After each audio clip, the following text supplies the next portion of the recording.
रमणीयदर्शनं मन्दहासरुचिराननाम्भुजम्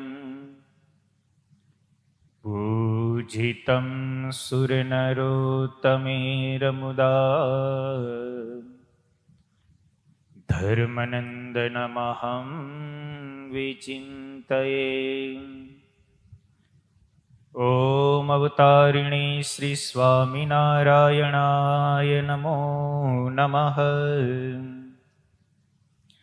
श्री हरिकृष्णाय घनश्यामाय नमो नमः। श्री पूर्णपुरुषोत्तमाय नमो नमः।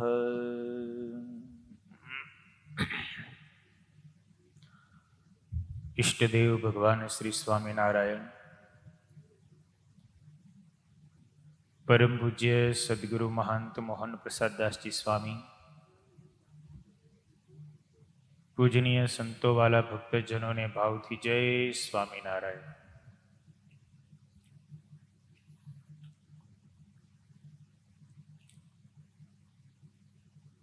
आज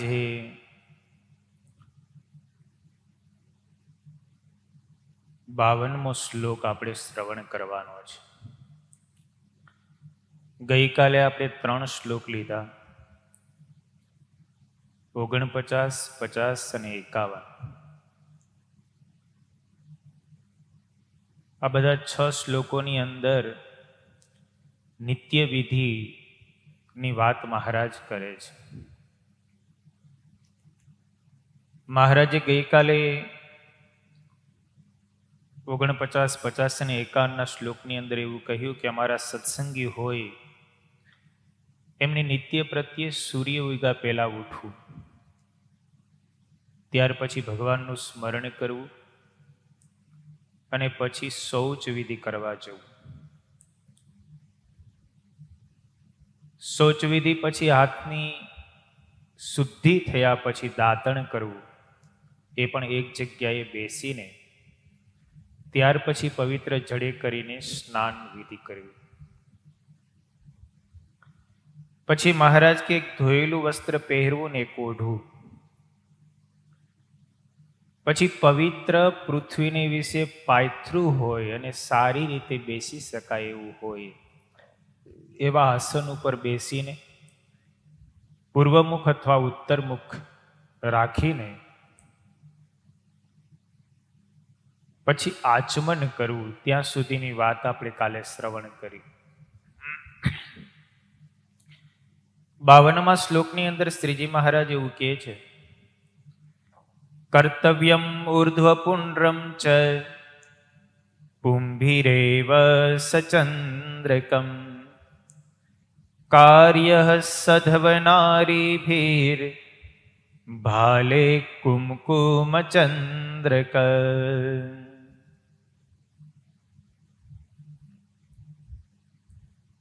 શ્રીજી મહારાજ 52મા શ્લોકમાં એવું લખે છે કે આચમન કર્યા પછી અમારા આશ્રિત સત્સંગી પુરુષ હોય તેમણે ચાંદલે સહિત ઉર્ધ્વપુંડ્ર તિલક કરવું, અને સુવાસિની જે સ્ત્રી હોય તેમણે પોતાના ભાલને વિશે કુમકુમનો ચાંદલો કરવો। આપણે તિલક ચાંદલા વિશે આગળના શ્લોકોની અંદર જોયું છે। ઉર્ધ્વપુંડ્ર તિલક કરવું તો કઈ માટીથી કરવું, કેવી માટીનો તેમાં ઉપયોગ કરવો। ચાંદલો પણ લક્ષ્મીજી અને રાધિકાજીના ચરણથી અંકિત થયેલી પ્રસાદી ભૂત જે હોય કુમકુમ, એના દ્વારા જ કરવો। અહીંયા શ્રીજી મહારાજ આચમન લીધા પછી ઉર્ધ્વપુંડ્ર તિલક પુરુષોએ કરવું અને સ્ત્રીઓએ કેવળ ભાલને વિશે કુમકુમનો ચાંદલો કરવો, એ વાત લખે છે। એ તિલક કેવી રીતે કરવું એના માટે સતાનંદ સ્વામી ભાષ્યમાં એવું લખે છે કે લલાટમાં તિલક કરતી વખતે ઓમ વાસુદેવાય નમઃ એમ બોલી અને તિલક કરવું. હૃદય કમળમાં તિલક કરતા હોય ત્યારે ઓમ શંકર સાણાય નમઃ એમ બોલવું. જમણા બાહુ ઉપર, જમણી ભુજા ઉપર જ્યારે તિલક કરતા હોય ત્યારે ઓમ પ્રદ્યુમ્નાય નમઃ, અને ડાબા હાથ ઉપર જ્યારે તિલક કરતા હોય ત્યારે ઓમ અનિરુદ્ધાય નમઃ એ રીતે બોલી અને પછી તિલક ચારે જગ્યાએ કરવા. ત્યાર પછી કુમકુમનો ચાંદલો લલાટની વિશે કરવો. સતાનંદ સ્વામી ભાષ્યમાં એવું લખે છે કે ભૃગુ મુનિએ પોતાના ગ્રંથની અંદર એવું કહ્યું છે કે લલાટમાં કુમકુમનો ચાંદલો, નાસાભૂષણ એટલે કે ચૂક, હાથમાં કંકણ, બંગડી અને કાળી કંઠી એટલી વસ્તુ સુવાસિની સ્ત્રીઓએ ક્યારેય પણ ત્યાગ ન કરવી. જે સુવાસિની સ્ત્રી હોય, પતિવ્રતા સ્ત્રી હોય, એમણે આ 4 વસ્તુ તો પોતાના શરીર ઉપર અવશ્ય ધારણ કરી રાખવી. શાસ્ત્રોમાં ક્યાંક ક્યાંક શેથાનો પણ નિર્દેશ છે, પણ ભાલમાં ચાંદલો તો હોવો જ જોઈએ. એટલે શ્રીજી મહારાજે અહીંયા 52મા શ્લોકની અંદર તિલક ચાંદલો પુરુષે કરવો અને સ્ત્રીઓ જે સુવાસિની હોય, પતિવ્રતા હોય, એવી સ્ત્રીઓએ કેવળ ભાલને વિશે કુમકુમનો ચાંદલો કરવો. ત્યાર પછી શ્રીજી મહારાજ 53મા શ્લોકની અંદર એવું લખે છે, પુંડ્રમ વા ચંદ્ર કો ભાલે ન કાર્યો મૃતનાથયા મનસા પૂજનમ કાર્યમ તત કૃષ્ણસ્ય કચાખિલેહી. અને જે વિધવા સ્ત્રીઓ હોય એમણે પોતાના ભાલને વિશે તિલક પણ ન કરવું અને ચાંદલો પણ ન કરવો. એ ભલે સત્સંગી હોય પણ જો વિધવા હોય તો એમણે તિલક નહીં કરવાનું અને ચાંદલો પણ નહીં કરવાનો. અને આજે અમારા સર્વે સત્સંગીઓ છે એમણે મને કરીને કલ્પ્યા જે ચંદન પુષ્પાદિક ઉપચાર તેણે કરીને ભગવાનની માનસી પૂજા કરવી. અહીંયા સવારની નિત્ય પૂજા આપણે જેને પેટી પૂજા કહીએ છીએ એ પેટી પૂજાનો આ વિધિ છે. એ કઈ રીતે કરવું? મહારાજ કે પછી માનસી પૂજામાં કરવી. આપણા સંપ્રદાયની અંદર 5 પ્રકારની માનસી પૂજાઓ શાસ્ત્રોમાં વર્ણવાયેલી છે. એક તો પ્રાતઃ પૂજા. સવારમાં પૂજા કરતી વેળાએ જે પૂજા કરવામાં આવે છે તે પ્રાતઃ પૂજા છે. અને એ પૂજાની અંદર જે માનસી પૂજા કરવામાં આવે છે, મુખ્ય મંદિરો હોય એમાં મૂર્તિમાન સેવા પૂજા થતી હોય, જ્યાં ધાતુની પ્રતિમાઓ છે ત્યાં પ્રત્યક્ષ પૂજા સમાન ભગવાનની માનસી પૂજા થાય. પણ જે પ્રત્યક્ષ ભગવાનની પૂજા નથી કરી શકતા ને પેટી પૂજા કરે છે એને માનસી પૂજા કરવી. સવારમાં રાત્રિના સમયે આપણે ભગવાનને સુવડાવ્યા હોય તો સવારમાં ભગવાનને જગાડતી વેળાએ સર્વપ્રથમ 5 દંડવટ કરવા. ભગવાન છપર પલંગ ઉપર પોયડા હોય, ભગવાનને જગાડતી વખતે સર્વપ્રથમ 5 દંડવટ કરવા. પૂજા કરતી વખતે આ બધું માનસીમાં કરવાનું છે. ઠાકોરજીની સેવા કરતા હોય ત્યારે પ્રત્યક્ષપણે કરવાનું હોય.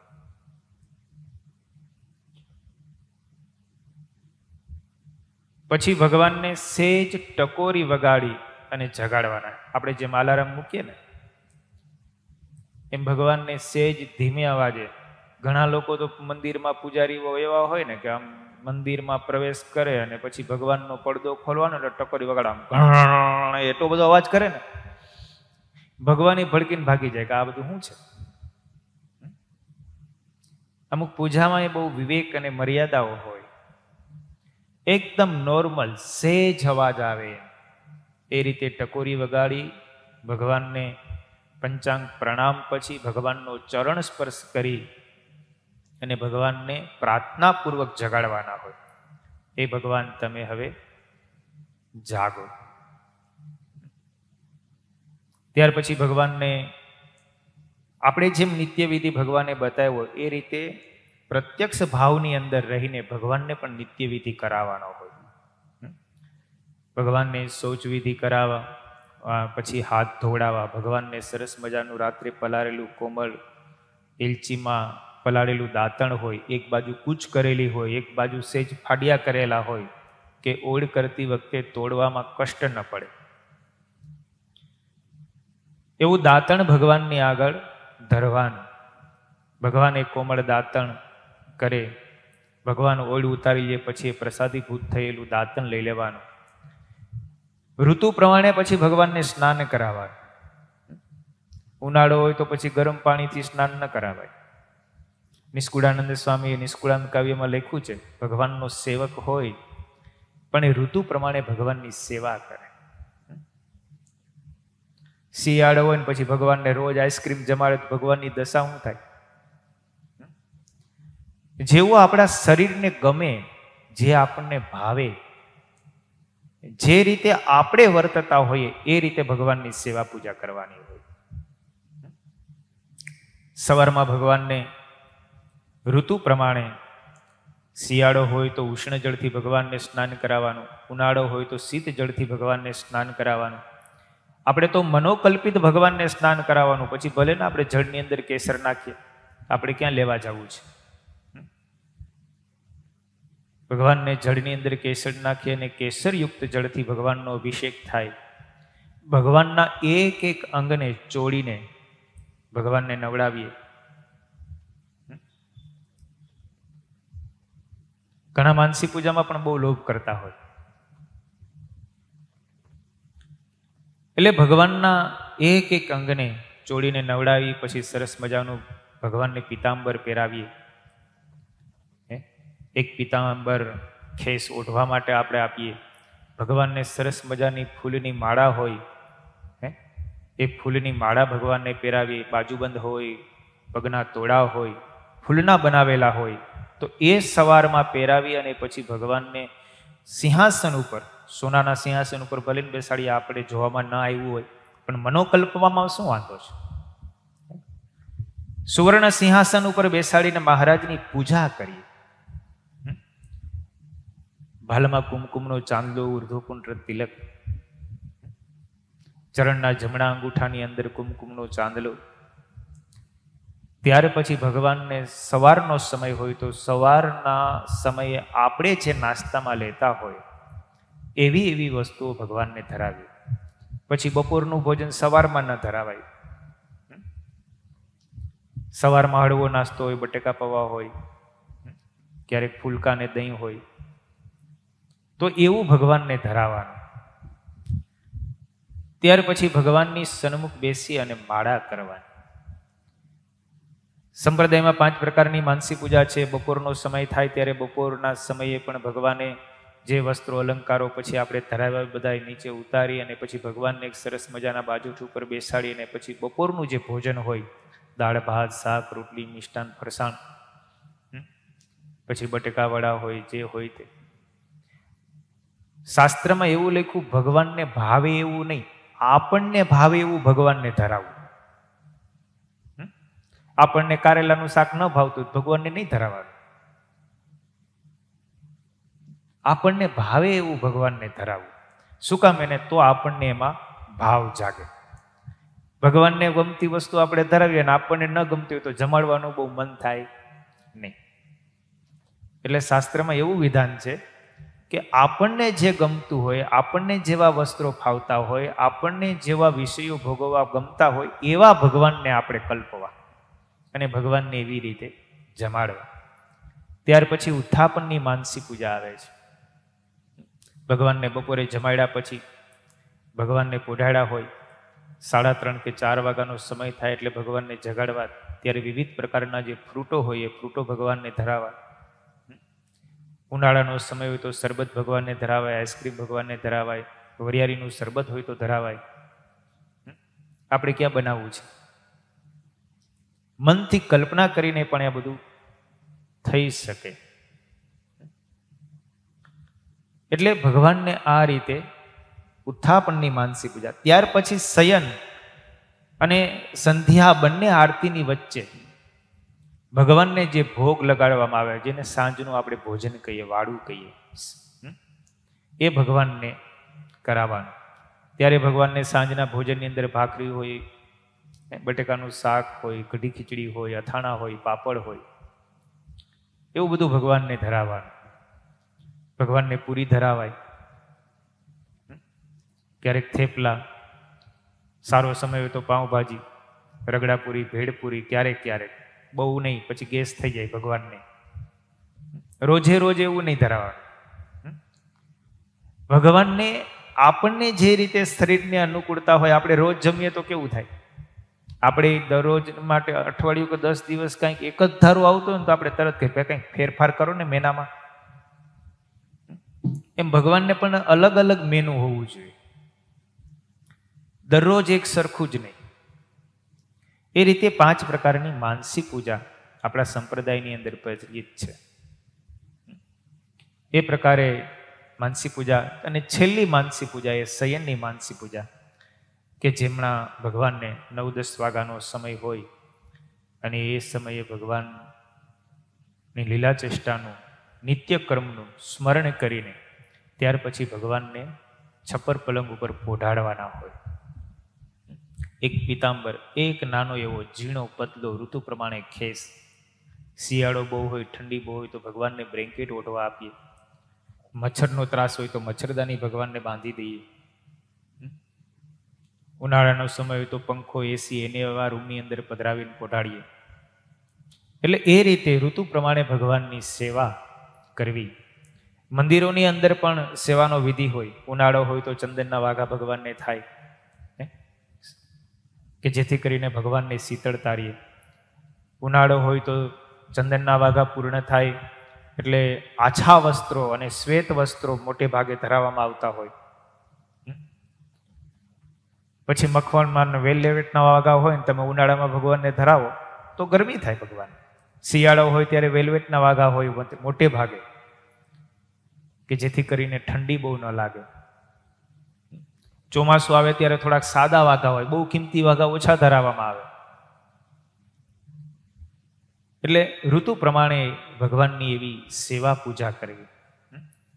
એટલે માનસી પૂજા અહીંયા કરવાનું કહે છે, પણ મનોકલ્પિત ઉપચારોથી ભગવાનની માનસી પૂજા કરવી. શ્રીજી મહારાજે પણ સારંગપુરના 3જા વચનામૃતની અંદર લખ્યું છે, પ્રત્યક્ષ પૂજા અને માનસી પૂજા બંનેનું સરખું ફળ છે. ગદગદ થઈને, રોમાંચિત ગાત્ર થઈને જો ભગવાનની પ્રત્યક્ષ પૂજા કરે કે માનસી પૂજા કરે તો પણ એ બે સરખું છે. એટલે એ રીતે ભગવાનની માનસી પૂજા કરવી. પણ માનસી પૂજામાં ક્યારેય લોભ ન કરવો. ઉદાર મનથી સુવર્ણના થાળ ભલે ન રાખીએ આપણે, સુવર્ણના સિંહાસનો હોય એની ઉપર સુવર્ણના બાજુટ ઉપર બેસાડીને નવડાવીએ, સુવર્ણના બાજુટ ઉપર બેસાડીને જમાડીએ. વિવિધ પ્રકારના પકવાનો આપણને ભલે જમવામાં ના આવતા હોય પણ આપણને ભાવતા હોય તો ભગવાનને જમાડવા. પેલા ધ્રોળ ગામની અંદર પ્રેમજી વાણીઓ થયો. એ પ્રેમજી વાણીઓ સત્સંગમાં નહોતો, પણ એક વખત સંતો ધ્રોળ ગામમાં સત્સંગ કરાવવા માટે આવ્યા અને સંતોના યોગમાં આવ્યો. સંતો 1 મહિનો સુધી ધ્રોળ રહ્યા. પ્રેમજી વાણીઓ નિત્ય પ્રત્યે સંતોની વાતો સાંભળવા આવે. સંતોની વાતો સાંભળીને થોડું ગુણ આવ્યો, સત્સંગી થયો. સંતોના 8 વર્તમાન ધરાવી, કંઠી બાંધી પૂજાપાઠ કરતો થયો. ચાતુર્માસ નજીક આવ્યો એટલે સંતોને જવાનું થયું. એકાદશીનો પવિત્ર દિવસ. સંતોએ બધા હરિભક્તોને કીધું કે ચાતુર્માસનો પ્રારંભ થાય છે તો આપણે બધાએ નિયમો લેવાના છે. બધા હરિભક્તો નિયમો લેતા હતા, પણ આ પ્રેમજી વાણીઓ લોભીઓ બહુ. એટલે સંતોની પાસે આવીને કહે છે કે તમે નિયમો બધાને આપો છો, તમે કયો છો એટલે નિયમ લઉં, પણ એક પણ રૂપિયાનો ખર્ચ ન થાય અને જમવાનું કઈ ત્યાગ કરવું ન પડે ને એવું નિયમ આપો. જમવાનું ત્યાગ કરવું ન પડવું જોઈએ કાંઈ, અને 1 રૂપિયાનો ખર્ચો થવો ન જોઈએ. આવું નિયમ આપો તો લખ. એટલે સંતો કે કઈ વાંધો નહીં, એવું નિયમ આપીએ. એટલે સંતોએ પ્રેમજી વાણિયાને માનસી પૂજા કરવાનો નિયમ આપ્યો. માનસી પૂજામાં તો 1 રૂપિયાનો ખર્ચો થાય નહીં અને ખાવાનું કઈ છોડવું પડે. પ્રેમજી વાણીઓ કે તો પછી માનસી પૂજા કેમ કરવી? એટલે 5 પ્રકારની માનસી પૂજા સંતોએ શીખડાવી. કહ્યું કે આવી રીતે ભગવાનને માનસી પૂજામાં ભોગ ધરવા. પણ વૃત્તિ લોભી હોય ને એટલે ભગવાનની બહુ ઝાઝુ દેવાય નહીં. એક વખત પ્રેમજી વાણીઓ માનસી પૂજામાં ભગવાનને જમાડતો. નિયમ લીધું એટલે 4 મહિના તો રાખવું જ પડે. એટલે માનસી પૂજામાં જમાડતો હતો. એમાં એક દિવસ ચૂરમાના લાડુ બનાવ્યા, અને એ જમાનામાં તો છૂટું ચૂરમું થતું. એટલે ભગવાનના થાળની અંદર પ્રેમજી વાણીએ છૂટું ચૂરમું પીરસ્યું. માનસી પૂજામાં હો. ભગવાનને પધરાવ્યા, ભગવાનની આગળ થાળ મૂક્યો, થાળી વાટકોને બધું ગોઠવી દીધું. પછી ભગવાનને પીરસવા માટે પ્રેમજી વાણીએ છૂટું ચૂરમું પીરસ્યું. બાજુમાં રોટલી, દાળ, ભાત, શાક બધું મૂક્યું. પછી ભગવાનને ઘીની તાંબડી હતી, એ ઘી લઈને પીરસવા માટે ગયો ને તો વધારે ઊંધી પડી ગઈ. આખી થાળી ભરાઈ ગઈ, હાથમાંથી નમી ગયું. પ્રેમજી વાણીઓ માનસી પૂજામાં ઓલું ઘી વધારે પડી ગયું ને થાળમાંથી ઘી કાઢવા માંડ્યો ચમચી લે. મહારાજે તરત પ્રત્યક્ષ દર્શન દીધા. આંખો બંધ છે, માનસી પૂજામાં ભગવાનને જમાડે છે, છૂટું ચૂરમું પીરસાઈ ગયું, ઘી થોડુંક વધારે ઢોરાઈ ગયું તો એમાંથી ઘી કાઢવા માંડ્યો. મહારાજ પ્રગટ થયા. પ્રેમજી વાણિયાને કીધું, વાણિયા, એ પ્રેમજી, તું અમારા ચૂરમાંથી ઘી હુકમ એને કાઢી લે છે? પ્રેમજી વાણિયાએ એ અવાજ સાંભળ્યો ને આંખો ખોલી, તા તો મહારાજ સામે બેઠા. તમે જુઓ, ભલે એની લોભ વૃત્તિ હતી પણ ભાવ પ્રત્યક્ષ નો હતો. પ્રેમજી વાણીઓ ભગવાનને જમાડતો હતો પણ લોભની વૃત્તિ હતી. ઘી કાઢવા માંડ્યો. મહારાજે દર્શન દીધા કે તું મને પ્રગટ ભાવથી જમાડસ, ઘી વધારે પડી ગયું એમાંથી કાઢવાનું કરસ. મહારાજે દર્શન દઈને કીધું કે માનસી પૂજામાં તું લોભ શું કામ એને કરસ? તારા ઘરનું ક્યાં જાય છે? એટલે પછી પ્રેમજી વાણિયાએ મહારાજને પ્રાર્થના કરી, મહારાજ મને ક્ષમા કરો, મારો લોભી સ્વભાવ ને એટલે તમારા થાળમાંથી પણ મેં ઘી કાઢવાનો પ્રયત્ન કર્યો, પણ મને માફ કરો. મહારાજે પછી એની ઉપર કૃપા વરસાવી અને એની લોભી વૃત્તિ હતી ને એ લોભી વૃત્તિને પછી મહારાજે ટાળી. આપણા સત્સંગની અંદર ઘણા એવા એકાંતિક હરિભક્તો થયા. આપણે અગતરાયના પર્વત બાપા તમે જુઓ, નિષ્કુળાનંદ સ્વામીએ પરચા પ્રકરણની અંદર અને નામના પ્રકરણની અંદર પહેલું નામ સોરઠના ભક્તોનું લખ્યું અને એમાંય એ અગતરાયના પર્વત બાપાનું પહેલું નામ લખ્યું.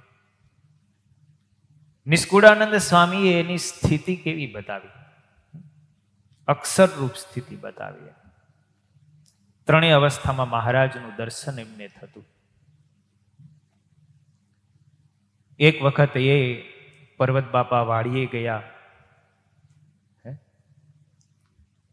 ચોમાસાની ઋતુ, વાવણી વવાઈ ગઈ, ખડ થોડુંક હતું એટલે સાતી હાંકતા હતા. બહુ મોટા ખાતેદાર હતા. વંથલીમાં, અગતરાયમાં અને કાલવાણીમાં 3 જગ્યાએ તો એમનું અધવારું હતું. 3 જગ્યાએ જમીન હતી પર્વત બાપાની.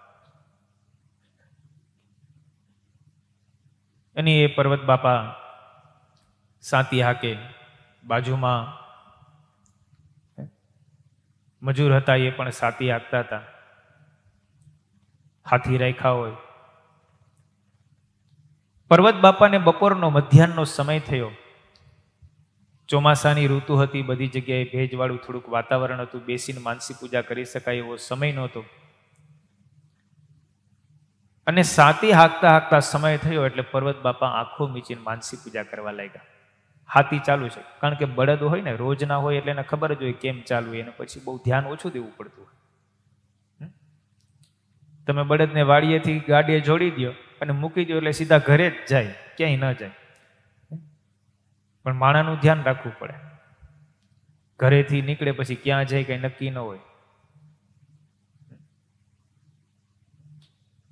એટલે સાતી બળદ તો એની રીતે ચાલુ, સાતી હાકે, પણ ભેગા ભેગા માનસી પૂજા પણ કરે. આંખો બંધ એટલે બાજુમાં ઓલો હાથી, એ પણ હાથી હાંકતો તો, મોટું ખેતર હતું એટલે એમણે જોયું તો ખબર પડી કે આ તો પર્વત બાપા હાથી હાંકતા હાંકતા ઝોલા ખાય છે, ક્યાંક પડે ને. પણ એ તો માનસી પૂજામાં જમાડતા હતા. મહારાજને સરસ મજાનો ખેડૂત, બપોરનો સમય, બાજરાનો રોટલો, દહીં, અથાણું, પાપડ ને બધું માનસી પૂજામાં જમાડે. એટલે પેલો હાથી હતો ને એ આવ્યો. પર્વત બાપા હાથી હાંકતા હતા, હાથી ચાલુ, બળદ હાલે, આંખો બંધ, માનસી પૂજામાં જમાડે. એટલે હાથીને એમ કે આ ઝોલા ખાય છે એટલે બાવડું પકડીને હલાવ્યા છે. હલાવ્યા ને તો ચાસની અંદર દહીં ઢોળાઈ. પ્રત્યક્ષ દહીં દેખાણું. બોલો હવે ત્યાં ક્યાં દહીં હતું? હાથીએ જોયું, આ હું? તો કે હું ભગવાનને જમાડતો હતો, મને એમ કે તમે ઝોલા ખાવ છો એટલે મેં તમને જગાડ્યા.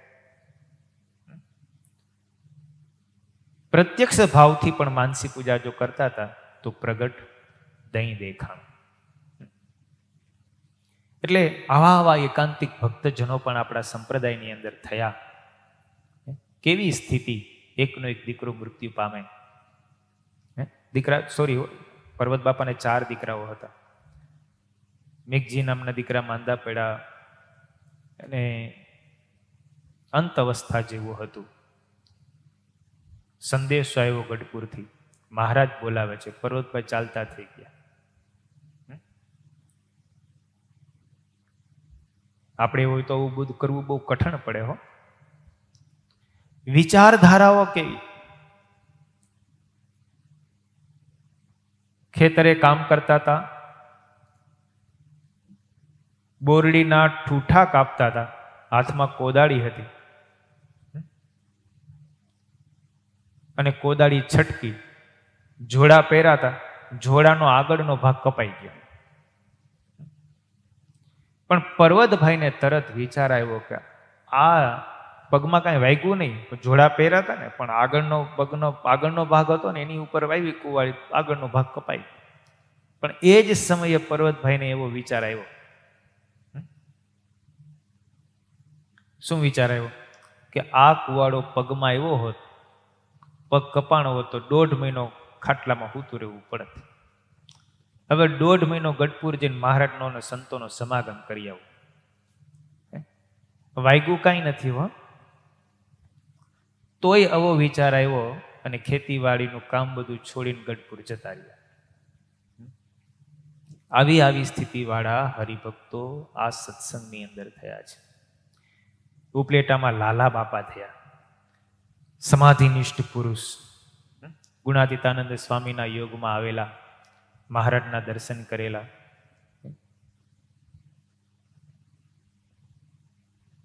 ઇન્દ્ર જેમના દર્શન કરવા માટે આવતો એવા લાલા બાપા સ્થિતિવાળા હતા.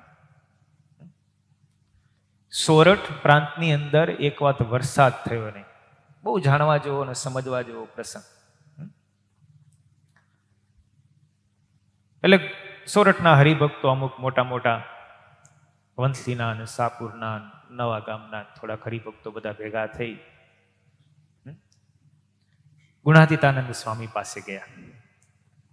ગુણાતીતાનંદ સ્વામીને કીધું, સ્વામી વરસાદ નથી થયો, અષાઢ આખો કોરો ગયો, શ્રાવણ મહિનો બેસી ગયો છે, ખેડૂતો બધા ચિંતાતુર છે, કંઈક કૃપા કરો તો વરસાદ થાય. ગુણાતીતાનંદ સ્વામીએ હરિભક્તોને કીધું, મોટા મોટા હરિભક્તો આવ્યા એટલે વચન પણ રાખવું પડે. એટલે ગુણાતીતાનંદ સ્વામી હરિભક્તોને કીધું કે તમે ઉપલેટા જાઓ અને ઉપલેટા લાલાભાઈને કયો, લાલાભાઈ કહેશે ને તો વરસાદ થાય. ગુણાતીતાનંદ સ્વામીથી ન થાય. પણ હરિભક્તોને બતાવવું છે કે લાલાભાઈની સ્થિતિ કેવી છે.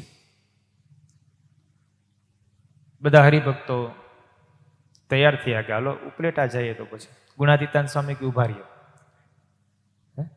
હું બે સંતોની સાથે મોકલું, એને પણ તમે સાથે લેતા જાઓ ને તમે બધા જાઓ. ગુણાતીતાનંદ સ્વામી બે સાધુને સાથે મોકલા. હરિભક્તો બધા મોટા મોટા ઉપલેટા ગયા. લાલા બાપાને કીધું, લાલા બાપાને કે લાલા બાપા, ગુણાતીતાનંદ સ્વામી એમને મોકલા છે, વરસાદ બહુ ખેંચાણો છે, શ્રાવણ મહિનો આવી ગયો છે, એક પણ પાણીનું બિંદુ પડ્યું નથી, તમે જો કયો ને તો વરસાદ થાય. લાલા બાપા કે સારું, કાંઈ વાંધો નહીં, સ્વામી કહેતા હોય તો પ્રાર્થના કરીએ આપણે મહારાજને. એટલે મહારાજ સમાધિનિષ્ઠ પુરુષ સમાધિમાં બેઠા ને મહારાજ પાસે ગયા. મહારાજ, હરિભક્તો વરસાદનું કહે છે, ગુણાતીતાનંદ સ્વામી પણ બે સંતોને જુનાગઢથી મોકલા છે, કંઈક વરસાદ થાય એવું કરો. મહારાજે કીધું, વરસાદ વરસાવવું એ કામ તો ઇન્દ્રનું છે. ઇન્દ્ર રોજ તમારા દર્શન કરવા માટે આવે છે, પણ તમે એને જોઈ શકતા નથી. કાલ સવારે તમે પૂજામાં બેસો ને ત્યારે ઇન્દ્ર તમારા દર્શન કરવા આવે છે, એ તમને પ્રત્યક્ષ દેખાશે. મહારાજ કે એને વાત કરજો, તમે કહેશો એટલે એ વરસાદ કરશે.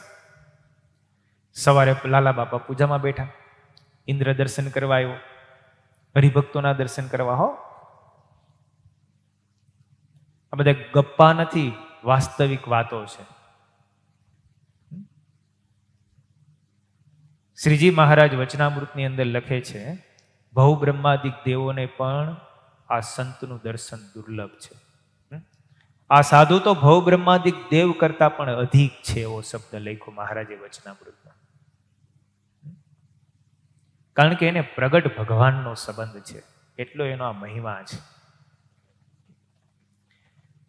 એટલે લાલા બાપા પૂજા કરવા બેઠા, ઇન્દ્ર આવ્યો એટલે મહારાજના કહેવાથી ઇન્દ્રનું પ્રત્યક્ષ દર્શન થયું. લાલા બાપાએ કીધું કે હરિભક્તો બધા દુઃખી છે, ગુણાતીતાનંદ સ્વામી પણ બે સંતો મોકલા છે, મહારાજે કીધું છે તમે વરસાદ વરસાવો. ઇન્દ્ર કે હું વરસાદ વરસાવું, પણ તમે જો પીરની માનતા કરો ને તો હું વરસાદ વરસાવું. આટલું કહીને ઇન્દ્ર વયો ગયો. હવે આ સ્વામિનારાયણ ભગવાનના આશ્રિત ગુણાતીતાનંદ સ્વામી જેવા સંતનો સમાગમ કર્યો, એ પીરની માનતા કરે. એટલે લાલા બાપા મૂંઝાણા, હવે કરવું શું? પીરની માનતા કરું તો વરસાદ થાય, અને વરસાદ વિના બધા હરિભક્તો દુઃખી છે. એટલે મૂંઝાણા, મારે પીરની માનતા કરવી કેમ? હું તો સ્વામિનારાયણ ભગવાનનો આશ્રિત છું. એટલે લાલા બાપા પાછા સમાધિમાં બેઠા, મહારાજ પાસે અક્ષરધામમાં ગયા. મહારાજને કીધું, મહારાજ ઇન્દ્ર આવ્યો, દેખાણો, મેં એને કીધું વરસાદ વરસાવવાનું, તો એને મને પીરની માનતા કરવાનું કીધું. મહારાજ, હું તમને મૂકીને પીરની માનતા કેમ કરું? લાલા બાપા કે તો કાલ સવારે પાછો આવે ને દર્શન કરવા, તઈ એને કહેજો કે તારા જેવા ઘણા ઇન્દ્ર છે, તું વરસાદ નહીં વરસાવીશ ને તો બીજાને કહેશું અમે, અને તારું રાજ્ય બધું જાશે. એને ઠપકો દેજો થોડો. લાલા બાપા કે સારું મહારાજ. બીજે દિવસે સવારે લાલા બાપા પૂજામાં બેઠા, સંતો ને હરિભક્તો બધા ત્યાં જ છે, હો રોકાણા, કે વરસાદ થાય પછી જાય.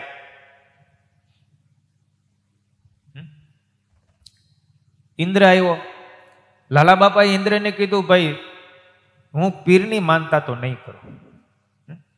જો તું વરસાદ નહીં વરસાવીશ ને તો હું બીજા ઇન્દ્રને કહીશ. ઘણા ઇન્દ્ર છે, અનંત કોટી બ્રહ્માંડો છે, એક એક બ્રહ્માંડમાં એક એક ઇન્દ્રો છે, બધા બ્રહ્મા વિષ્ણુ દેવ છે. મહારાજે પંચાળાના પહેલા વચનાવતમાં લખ્યું ને, એક એક બ્રહ્માંડમાં એક એક બ્રહ્મા વિષ્ણુ ને શિવ છે. એવા તો અનંત કોટી બ્રહ્માંડો છે. એટલે તું નહીં તો બીજો ઇન્દ્રને કહીશ, તારું રાજ્ય જાશે. પછી કેતો નહીં. ઇન્દ્ર ભય પામી ગયો કે આ લાલા બાપા તો કરે એવું છે. એટલે ઇન્દ્રએ હાથ જોડ્યા, લાલા બાપાને કીધું, તો એક કામ કરો, પીરની માનતા ન કરો તો કાંઈ નહીં, પણ આ જુનાગઢથી ગુણાતીતાન સ્વામી બે સાધુ મોકલા છે ને એને જમાડો. તો કે ઈ કરું, એને જમાડો. એને જમાડો એટલે વરસાદ થાય. લાલા બાપાએ જુનાગઢથી બે સાધુ મોકલ્યા હતા ને, એ સાધુને જમાડ્યા અને વરસાદ થયો. કેવા કેવા હરિભક્તો છે તમે જુઓ. જેના હરિભક્તો હવા હોય તો એના સાધુ કેવા હશે, અને એ સાધુ જેનું ભજન કરી ભગવાન કેવા હશે. આ મહિમા છે. ઈ લાલા બાપાના યોગમાં એક ઉપલેટાના જાદુજી ભાઈ બ્રાહ્મણ એ યોગમાં આવ્યા. લાલા બાપાના યોગે એમને થોડો થોડો સત્સંગનો ગુણ, પણ શિવનો પરમ ઉપાસક. આ જાદવજી ભાઈ દર શ્રાવણ મહિનાની અંદર બરડાનો ડુંગર, એ ડુંગર ઉપર મહાદેવજીનું મંદિર, ત્યાં 1 મહિનો જાય. અને યજમાનો હોય એ યજમાનો એને રસોઈઓ આપે, એટલે ત્યાં દરરોજને માટે લાડવા અને રસોઈ બધું કરી જમે, અને જે કોઈ આવે દર્શન કરવા એને જમાડે. 1 મહિનો સુધી શ્રાવણ મહિનામાં જાદવજી ભાઈ બરડાના ડુંગર ઉપર મહાદેવજીની જગ્યામાં રહ્યા. એટલે મહાદેવજીની સેવા પરિચર્યા કરી, એટલે મહાદેવજી એમને દર્શન દીધા અને કીધું કે તું મારો ઉપાસક છે, પણ પ્રગટ ભગવાન પૃથ્વી ઉપર છે. લાલા બાપા જેવા હરિભગત એના યોગમાં તું છો, તો પછી એમની કંઠી બાંધી લે ને. મહાદેવજીએ દર્શન દઈને જાદવજી ભાઈને કીધું, 1 મહિનો સેવા પૂજા કરીને શ્રાવણ મહિનામાં બરડાના ડુંગર ઉપર. એટલે જાદવજી ભાઈને પ્રગટ દર્શન થયા, મહાદેવજીએ દર્શન દીધા. મહાદેવજીએ કીધું તમે લાલા બાપા પાસે જાઓ ને એમના હાથે વર્તમાન ધરાવીને કંઠી પહેરો. જાદવજી ભાઈ તો પછી નીચે આવ્યા. શ્રાવણ મહિનો પૂરો થયો એટલે લાલા બાપા પાસે ગયા ને લાલા બાપાને કીધું કે મને વર્તમાન ધરાવો, મારે સત્સંગી થવું છે. લાલા બાપાએ એને વર્તમાન ધરાવ્યા, કંઠી બાંધી.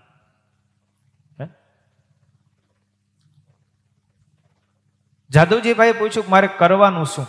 મેં સત્સંગ તો સ્વીકાર્યો.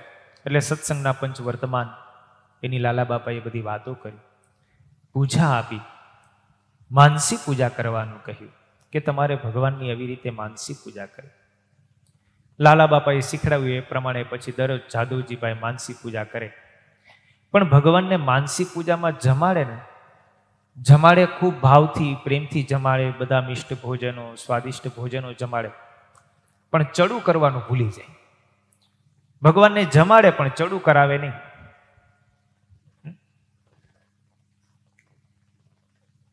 ભગવાનને 2-5 દિવસ સુધી જો આ જાદવજી ભાઈ એમના પ્રેમને વશ થઈને માનસી પૂજામાં હું પ્રગટ એમના સ્વીકારું છું ભોગ, પણ મને ચડું તો કરાવતો નથી. એટલે મહારાજે લાલા બાપાને દર્શન દીધા. લાલા બાપાને દર્શન દઈને કીધું તમારા યોગી પેલો જાદવજી સત્સંગી થયો છે, મને માનસી પૂજામાં જમાડે તો છે રોજ, પણ મને ચડું કરાવતો નથી. માટે તમે એને કહેજો કે મને હવે ચડું કરાવે, મારે હેઠા મોઢે રહેવું પડે છે. એટલે પછી લાલા બાપાએ બીજે દિવસે જાદવજીભાઈને બોલાવીને કીધું કે મહારાજે મને દર્શન દઈને કીધું છે જાદવજી તમે જમાડો છો પણ મહારાજને ચડું કરાવતા નથી, તે હવે ચડું કરાવજો. જાદવજીભાઈને ઓહો થયું કે હું ભગવાનને માનસી પૂજામાં જે જમાડું છું મારા સ્વીકાર કરે છે બધું. જાદવજીભાઈએ લાલા બાપાને કીધું તો સાચી વાત છે, હું મહારાજને ચડું કરાવતો નથી. પછી જાદવજીભાઈ મહારાજને ચડું કરાવતા થયા. એટલે મહારાજ અહીંયા કહે છે કે માનસી પૂજા અને પ્રત્યક્ષ પૂજા જો ભાવ હોય, પ્રેમ હોય, લાગણી હોય તો ભગવાન બધું જ સ્વીકાર કરે છે. ભક્ત ચિંતામણીના 132માં પ્રકરણમાં જીવુબાઈનો પ્રસંગ છે. નિષ્કુળાનંદ સ્વામી લખે છે, સુણો નરવળી શ્રવણી એક અનુપમયાખ્યાન, આવી કુમારી અંતરે સૌ સાંભળજો સાવધાન. મોટા હરિજન હરિના જેના તપ પરાયણ તન, ત્યાગ વૈરાગ્યની મૂર્તિ અતિ નિયમમાં જેના મન.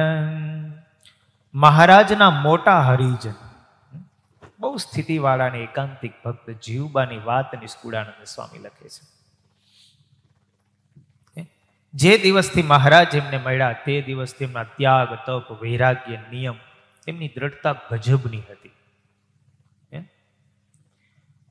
જે દી ના મળી મહારાજ કે જે દીના મહારાજ મળ્યા છે તે દિવસના એમના તમામ પ્રકારના વિકારો ટળી ગયા છે.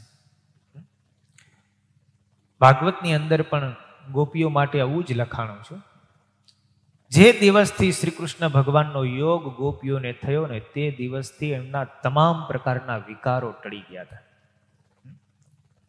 ભગવાનનો પ્રત્યક્ષ યોગ એવો છે કે યોગ માત્ર કરીને અને ભગવાનની એમની ઉપર કરુણા, કૃપા કે એમના તમામ પ્રકારના વિકારો એ બધા શાંત થઈ ગયા.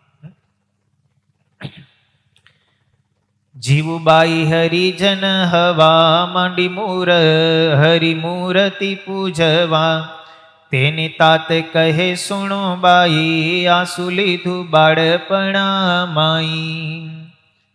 મહારાજના દર્શન થયા, મહારાજનો યોગ થયો, બાળપણની અંદર જ એમણે ભગવાનનું ભજન શરૂ કરી દીધું. જીવુબાઈના પિતાશ્રી હેભલ બાપુને એટલો સત્સંગ નહીં, બહુ મહિમા નહીં, એટલે હેભલ બાપુએ જીવુબાઈને કીધું કે આ શું નાનપણમાં શરૂ કર્યું તમે? વૃદ્ધાવસ્થા આવે ત્યારે બધું કરજો. પણ જીવુબાઈએ કાંઈ માન્યું નહીં. એક વખત સંધ્યા આરતીનો સમય હતો. ઓરડાની અંદર બાલકૃષ્ણની પૂજા જીવુબા કરતા, અને સંધ્યા આરતી પૂર્ણ થયા પછી જીવુબાએ દૂધનો કટોરો બાલકૃષ્ણની મૂર્તિ આગળ મૂક્યો, અને એ સમયે ઓરડાની અંદર હેભલ બાપુએ પ્રવેશ કર્યો. બાલકૃષ્ણની મૂર્તિ આગળ દૂધનો કટોરો છે. જીવુબા હાથ જોડી અને મહારાજને પ્રાર્થના કરે, મહારાજ જમો. હેભલ બાપુએ પ્રવેશ કર્યો અને આ જોયું. જીવુબાને કીધું કે એમ તે કઈ ભગવાન જમતા હશે, આ શું ગાંડ પણ આદર્યું છે. અને લાલજી મૂર્તિમાંથી પ્રગટ આવીને દૂધનો કટોરો પી ગયા. પડી સાંજને કરી આરતી, જીવુબાઈએ ભાવે સુયતી, પછી દૂધ કટોરો ભરીને આપ્યો હે તે શું પીવા હરીને. પછી બાળે મુકુંદે મહારાજે પીધું દૂધ જન હેત કાજે. જોઈ સહુ જન આશ્ચર્ય પાયમાં, શીસ જીવુબાને પાય નાયમાં. એમનો ભાવ પ્રગટપણાનો હતો. તો જીવુબાનું અર્પણ કરેલું દૂધ એ બાલકૃષ્ણ જમી ગયા. સત્સંગી જીવનના 4th પ્રકરણની અંદર અન્નકૂટની લીલા આવે છે. જીવુબા અને લાડુબા બંને બહેનોએ સાથે મળીને અન્નકૂટનો ઉત્સવ આખો કર્યો. દેશ દેશાંતરમાંથી હરિભક્તોને તેડાવ્યા. ગામની બધી સ્ત્રીઓને એકત્રિત કરી અને અન્નકૂટનું રસોડું કર્યું. વિવિધ પ્રકારના ફરસાણો, વિવિધ પ્રકારના મિષ્ટ ભોજનો બનાવ્યા. અને પછી દિવાળીના દિવસે વાસુદેવ નારાયણની મૂર્તિ આગળ અન્નકૂટ પૂરવામાં આવ્યો.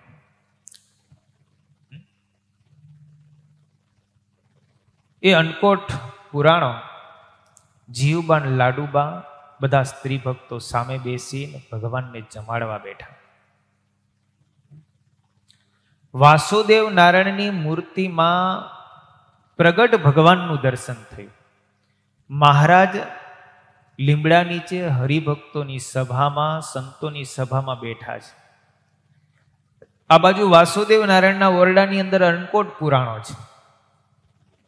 સ્ત્રી ભક્તો થાળ બોલે છે અને એવા ભાવથી જમાડતા હતા કે વાસુદેવ નારાયણની મૂર્તિમાં મહારાજનું દર્શન થયું. મહારાજ બધા ભોગ આરોપતા હોય ને એવા પ્રત્યક્ષ દર્શન થયા અને અન્નકોટમાં ધરાવેલા જે ભોગો હતા એ ભોગો પણ ઓછા થયા. જો પ્રગટ ભાવ હોય મૂર્તિમાં તો મૂર્તિમાંથી પણ ભગવાન જમે છે. પ્રત્યક્ષ હોય ત્યારે તો જમે જ ભાવ પ્રમાણે, પણ મૂર્તિમાં રહેલા ભગવાન પણ જમે ખરા જો પ્રગટ ભાવના હોય. પ્રત્યક્ષ ભગવાન હોય, વિચરતા હોય ત્યારે ભગવાનના મનોરથો પૂર્ણ કરે જ. મહારાજ એક વખત ડુંગરજી ભગતને લઈને કચ્છમાં આવ્યા. તમે જુઓ, ભક્તનો પ્રેમ હોય, ભાવ હોય તો ભગવાન કેવું કેવું જમી જતા હોય.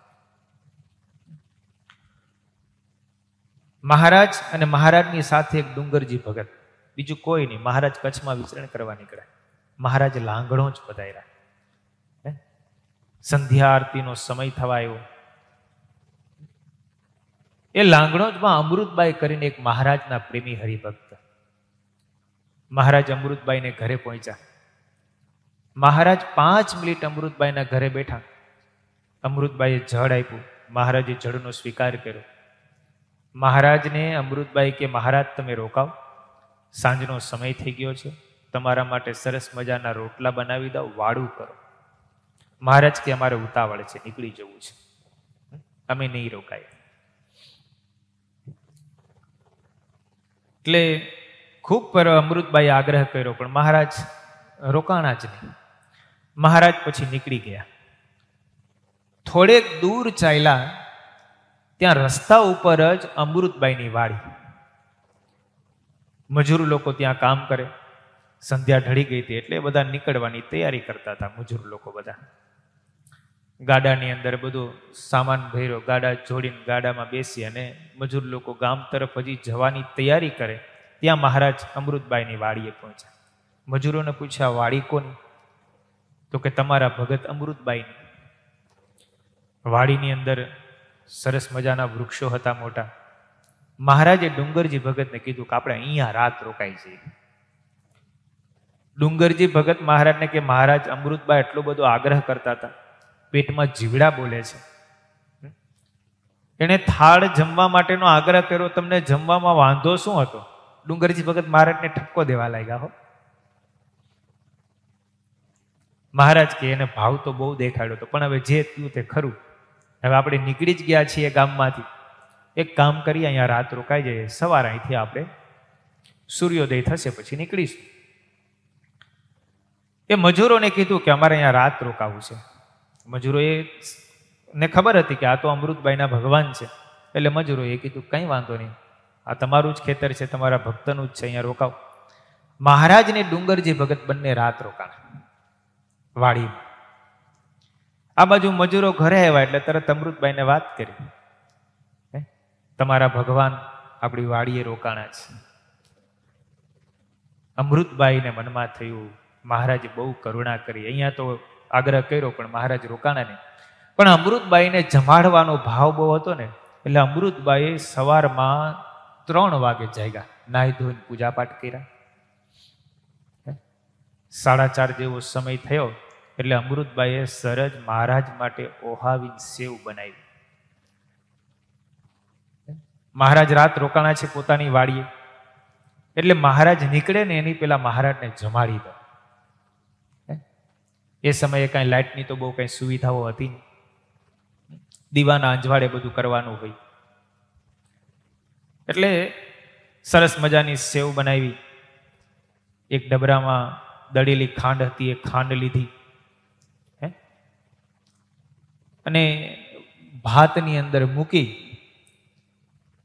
અને અમૃતબાઈ તો હજી સૂર્યોદય થયો નથી, અંધારું છે, ત્યાં નીકળી પડ્યા, હાથમાં ફાનસ, ઉપર ભાત. હજી મહારાજ અહીંયા જાગે ન જાગે ત્યાં તો અમૃતભાઈ પહોંચી ગયા.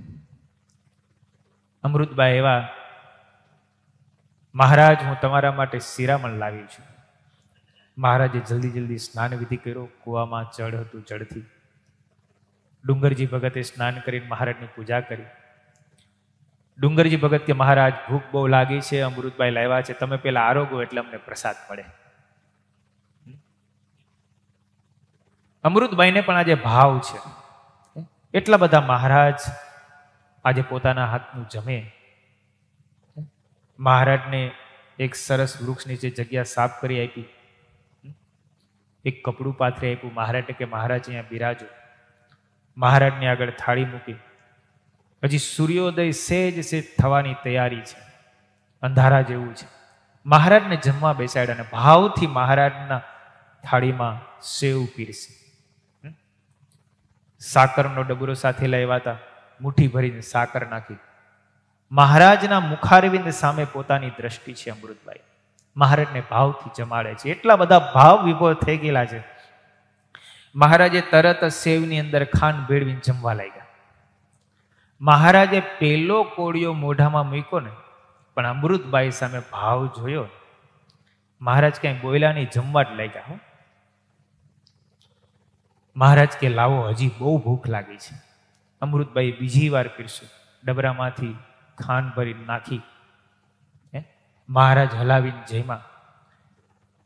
મહારાજ જમી ગયા. મહારાજ કે હજી ભૂખ લાગી છે, હજી લાવો. અમૃતભાઈએ ઘણી સેવ બનાવી હતી. મહારાજને ત્રીજી વાર પીરસી હતી. ડબરામાંથી મુઠ્ઠી ભરી અને ખાંડ નાખી અને મહારાજને આપ્યું. મહારાજ જમી ગયા. ડુંગરજી ભગત ઊંચા નીચા થાય. મહારાજ જો બધી સેવ જમી જશે ને તો મારા ભાગમાં કાંઈ નહીં વધે. પણ મહારાજને જ કંઈ વધવા દેવું નહોતું. ડુંગરજી ભગતે મહારાજનો હાથ પકડી લીધો. મહારાજ હવે બસ, તમારા ભક્ત હાટું થોડીક પ્રસાદી રાખો. મહારાજ કે સારું, લ્યો તો તમે જમો હવે. પછી થોડીક સેવ હતી, એ સેવ લઈ અને ડુંગરજી ભગતને આપી. ડબરો ખોલીને મુઠ્ઠી ભરીને ખાંડ નાખી. ડુંગરજી ભગતે હલાવીને પેલો કોળિયો મોઢામાં મૂક્યો તો બકારી આવવા માંડી. પેલો જ કોળિયો મોઢામાં મૂક્યો તો બકારી આવવા માંડી. હમણાં મોઢામાંથી બહાર નીકળશે. મહારાજે ડુંગરજી ભગતના મુખ સામું જોયું. મોઢાની આકૃતિ બદલાઈ ગયેલી, બકારી આવવા માંડી. મૂંઝાણી કે એટલે મહારાજે તરત અમૃતભાઈને કીધું, અમૃતભાઈ એને ખાંડ ઓછી પડતી લાગે, એક મુઠ્ઠી હજી નાખો. એટલે અમૃતભાઈ ડબરો ખોલીને મુઠ્ઠી ભરીને પાછી નાખી. બીજો કોળિયો મળ્યો ને રેવાય નહીં હો. ડુંગરજી ભગત અમૃતભાઈને કે તમે આમાં નાખ્યું છે હું? બહેનું તું એવું, ખાંડનો દળેલો ડબરો હતો ને એની બાજુમાં જ બાજરાના લોટનો ડબરો હતો. ખાંડનો ડબરો લેવાને બદલે અંધારામાં બાજરાના લોટનો ડબરો લેવાઈ ગયો હતો. મહારાજને સેવની અંદર મુઠ્ઠી ભરી ભરીને બાજરાનો લોટ નાખતી હતી. મહારાજ એના ભાવને વશ થઈને બાજરાનો કાચો લોટ સેવમાં ભેળવીને મહારાજ જમી ગયા હતા. મહારાજને ખબર નહોતી પડવા દેવી, પણ આ ડુંગરજી ભગતે આગ્રહ બહુ કર્યો કે મારે પ્રસાદ લેવી છે. અમૃતભાઈને ડુંગરજી ભગત કે આ જોતો ખરા, આમાં છે હું? આ બાજરાની વાસ આવે છે, આ બાજરાનો લોટ ગંધાય છે. પછી ડુંગરજી ભગતના કહેવાથી અમૃતભાઈએ જોયું ને નીરખીને, આ તો ખબર પડી આ તો દળેલી સેવ ને દળેલી ખાંડ નથી, આ તો બાજરાનો લોટ છે. હાથ જોડીને મહારાજની આગળ પ્રાર્થના કરી, રોવા લાગ્યા અમૃતબાહો. મહારાજ કે અમે આ સેવને કઈ સાકર નહોતા જમતા, અમે તો તમારો ભાવ જમતા હતા. તમારો ભાવ હતો એટલે અમારા માટે બાજરાનો લોટ નહોતો પણ સાકર જ હતી. એટલે કહેવાનું એ છે કે જો પ્રેમ હોય, ભાવ હોય, તમે ગમે તે અર્પણ કરો ને તો ભગવાન એ જમી જાય. ભાવ મહત્વનો છે ભગવાનની સેવા પૂજામાં. જો ભાવ ન હોય તો બધું નકામું છે.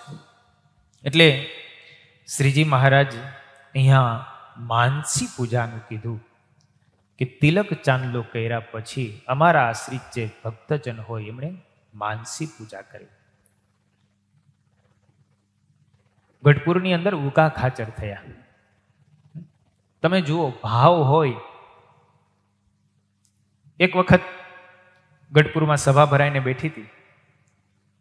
મહારાજે બધા સંતો અને હરિભક્તોને પૂછ્યું કે તમે નિત્ય પ્રત્યે સવારની પૂજા કરો છો, તે પૂજામાં કેટલી મૂર્તિ રાખો છો અને કોની કોની મૂર્તિ રાખો છો? એટલે બધા સંતોએ કીધું, મહારાજ અમારા માટે તો તમે જ પ્રગટ ભગવાન છો.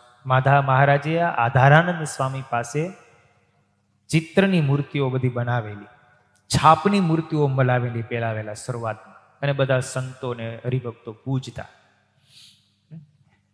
ધર્મભક્તિ બાજુમાં હોય, નીલકંઠ બ્રહ્મચારી તપ કરતા હોય, એવી તમને જૂની જૂની મૂર્તિઓ, આધારાનંદ સ્વામીની બનાવેલી છાપની મૂર્તિઓ તમને અમુક મંદિરોમાં જોવા મળે.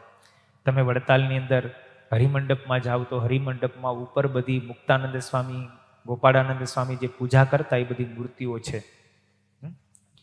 નિત્યાનંદ સ્વામી અને મહારાજ સામે બેઠા હોય સામ સામે, એવી મૂર્તિઓ છે. મુક્તાનંદ સ્વામી અને મહારાજ બેઠા હોય એવી મૂર્તિઓ સંતો પૂજામાં રાખતા. એ બધી મૂર્તિઓના દર્શન તમને થાય છે. તપની મૂર્તિ છાપની બનાવેલી, એક છોગાવાળી મૂર્તિ આધારાનંદ સ્વામીએ મહારાજની બનાવેલી, એક ચક્ષુની મૂર્તિ બનાવેલી, એ બધી મૂર્તિઓ પૂજામાં પૂજાતી. એટલે મહારાજ પૂજામાં પૂછે કે, બધા હરિભક્તોને પૂછે કે તમે કોની મૂર્તિ રાખો છો, કેટલી મૂર્તિ રાખો છો? ઉકા ખાચરને મહારાજે પૂછ્યું કે ઉકા ખાચર તમે કેટલી મૂર્તિ રાખો છો? ઉકા ખાચર હાથ જોડીને મહારાજને કે, મહારાજ મારી પૂજામાં તો 500 કરતાંય વધારે મૂર્તિઓ છે. મહારાજ કે 500 કરતાંય વધારે મૂર્તિઓ? તો કે હા. મહારાજ કે અમે તો એક જ છીએ.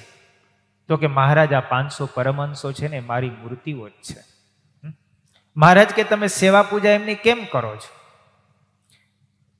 એટલે મહારાજ ને ઉકા ખાચર કે, મહારાજ હું સવારમાં 3 વાગે વહેલો ઉઠું, પછી લઘુ શંકાના જે ઘડા ભરેલા હોય એ ઘડાને હું બહાર નાખી આવું.